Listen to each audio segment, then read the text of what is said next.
How y'all doing? Let's just say you're a paleontology buff of any aspect. You like reading about paleontology, you like collecting toys or model kits that you paint yourself, or you like to read about museums, not just the United States, but around the world. Or maybe you're an artist and you like drawing things in the paleontology field. Well, how do people make a profession out of this? Where can you go? Well, of course, you can always check the internet, but that could be a bit of a hassle. If you're studying art, you may not know about the toys, or if you're studying books there, you don't know anything about another subject there. So what's a good starting ground that could get you in any aspect of paleontology that you could search from there on out? Well, good place to start, to me, would be Prehistoric Times magazine. And this is a great magazine. It's been going around as long as Jurassic Park has came out. In fact, I think this is... they started off along with other dinosaur magazines, but while others didn't make it, this one is still going for 20 years now. In fact, here is the 100th issue in 2012, and let's see, in just last year marks their 20th anniversary.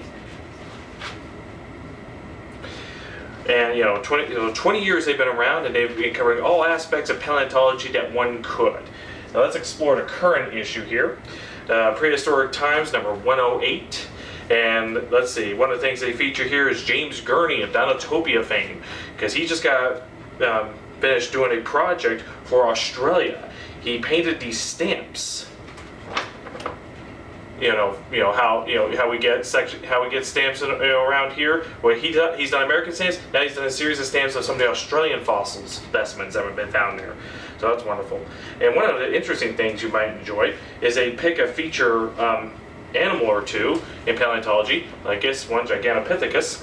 And they would have a fictional short story. Could be something you could read as like a Walking with Dinosaur documentary, or it could be a science fiction where people travel in time. One of the issues there talked about Spinosaurus, and it was an arena story between a T-Rex and a Spinosaurus fighting it out in a one-on-one match. But at first it tells a short story, and then it goes to a more serious interview about what they know about it and everything about that one could know for a layperson. Interesting one about this one. This one talks about a guy they interviewed who worked on the Super Mario Brothers movie, which, if you don't know, featured dinosaurs in it. Love it or hate it, but it does have dinosaurs, so they added to it. This one's fascinating one. Let's just say you're like the technical aspects of paleontology, the features and all that, or you're an aspiring artist and you want to have the proper knowledge of animal anatomy and such like that. How to Draw Dinosaurs with Tracy Ford, and I think she has her own website here. So she has two of them apparently, but she does these articles all the time. This one's Hadrosaurs Revisited. She talks about the bills of duck-billed dinosaurs. What do we know about them? What species have or have not, or how can we support ideas of what features have on them? But of course, littered throughout the magazine, of course, are all these advertisements of different companies that can produce statues, toys, what have you.